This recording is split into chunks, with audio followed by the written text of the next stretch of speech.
വചനോദയം. മാർക്കോസിന്റെ വിശുദ്ധ സുവിശേഷം അധ്യായം 5, 21 മുതൽ 43 വരെയുള്ള തിരുവചനങ്ങൾ. യേശു വീണ്ടും വഞ്ചിയിൽ മറുകരയെത്തിയപ്പോൾ ഒരു വലിയ ജനക്കൂട്ടം അവന് ചുറ്റും കൂടി. അവൻ കടൽ തീരത്ത് നിൽക്കുകയായിരുന്നു. അപ്പോൾ സിനഗോഗ് അധികാരികളിൽ ഒരുവനായ ജായിറോസ് അവിടെ വന്നു.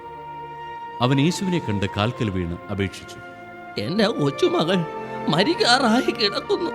അങ്ങ് വന്ന് അവളുടെ മേൽ കൈകൾ വെച്ച് രോഗം മാറ്റി അവളെ ജീവിപ്പിക്കണമേ. യേശു അവന്റെ കൂടെ പോയി. വലിയൊരു ജനക്കൂട്ടം തിങ്ങിഞ്ഞെരുങ്ങി പിന്തുടർന്നു. 12 വർഷമായി രക്തസ്രാവമുള്ള ഒരു സ്ത്രീ ഉണ്ടായിരുന്നു. പല വൈദ്യന്മാരുടെ അടുത്ത് പോയി വളരെ കഷ്ടപ്പെടുകയും കൈവശമുള്ളതെല്ലാം ചെലവഴിക്കുകയും ചെയ്തിട്ടും അവളുടെ സ്ഥിതി മെച്ചപ്പെടുകയല്ല, കൂടുതൽ മോശമാവുകയാണ് ചെയ്തത്. അവൾ യേശുവിനെക്കുറിച്ച് കേട്ടിരുന്നു. ജനക്കൂട്ടത്തിനിടയിലൂടെ അവൾ അവൻ്റെ പിന്നിൽ ചെന്ന് വസ്ത്രത്തിൽ സ്പർശിച്ചു. അവൻ്റെ വസ്ത്രത്തിലൊന്ന് തൊട്ടാൽ മാത്രം മതി, ഞാൻ സുഖം പ്രാപിക്കും എന്നവൾ വിചാരിച്ചിരുന്നു. തൽക്ഷണം അവളുടെ രക്തസ്രാവം നിലച്ചു. താൻ രോഗവിമുക്തിയായിരിക്കുന്നുവെന്ന് അവൾക്ക് ശരീരത്തിൽ അനുഭവപ്പെട്ടു. യേശുവാകട്ടെ തന്നിൽ നിന്ന് ശക്തി പുറപ്പെട്ടെന്ന് അറിഞ്ഞ് പെട്ടെന്ന് ജനക്കൂട്ടത്തിന് നേരെ തിരിഞ്ഞു ചോദിച്ചു, ആരാണ് എൻ്റെ വസ്ത്രത്തിൽ സ്പർശിച്ചത്? ശിഷ്യന്മാർ അവനോട് പറഞ്ഞു, ജനം മുഴുവൻ നിനക്ക് ചുറ്റും തിക്കിക്കൂടുന്നത് കാണുന്നില്ലേ? എന്നിട്ടും ആരാണ് എന്നെ സ്പർശിച്ചത് എന്ന് നീ ചോദിക്കുന്നുവോ? ആരാണ് അത് ചെയ്തതെന്നറിയാൻ അവൻ ചുറ്റും നോക്കി.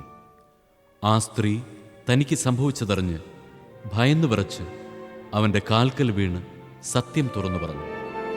അവൻ അവളോട് പറഞ്ഞു, മകളെ, നിന്റെ വിശ്വാസം നിന്നെ രക്ഷിച്ചിരിക്കുന്നു. സമാധാനത്തോടെ പോവുക, വ്യാധിയിൽ നിന്നും വിമുക്തിയായിരിക്കുക. വചന വിചിന്തനം. യേശു രക്തസ്രാവമുള്ള സ്ത്രീയെ സുഖപ്പെടുത്തുക മാത്രമല്ല, അവളുടെ വിശ്വാസത്തെ അഭിനന്ദിക്കുകയും ചെയ്യുന്നു. അവൻ അവളുടെ കഷ്ടപ്പാടുകൾ അംഗീകരിക്കുകയും അവൾക്ക് സമാധാനം നൽകുകയും ചെയ്യുന്നു. ദീർഘനാളത്തെ കഷ്ടപ്പാടുകൾ സഹിച്ചവരോടുള്ള യേശുവിൻ്റെ അനുകമ്പയും രോഗശാന്തിയും സമ്പൂർണത കൊണ്ടുവരാനുള്ള അവിടുത്തെ ആഗ്രഹവും ഇത് ഊന്നി പറയുന്നു. വിശ്വാസത്തിൻ്റെ ശക്തിയെക്കുറിച്ചും യേശുവിൻ്റെ അനുകമ്പയെക്കുറിച്ചും രോഗത്തിൻ്റെയും മരണത്തിൻ്റെയും മേലുള്ള അവൻ്റെ അധികാരത്തെക്കുറിച്ചും ഇത് നമ്മെ പഠിപ്പിക്കുന്നു. ഏറ്റവും വെല്ലുവിളി നിറഞ്ഞ സാഹചര്യങ്ങളിലും നിരാശയുടെ സമയങ്ങളിലും താഴ്മയോടെയും അചഞ്ചലമായ വിശ്വാസത്തോടെയും അവനെ സമീപിക്കാൻ ഇത് നമ്മെ പ്രോത്സാഹിപ്പിക്കുന്നു.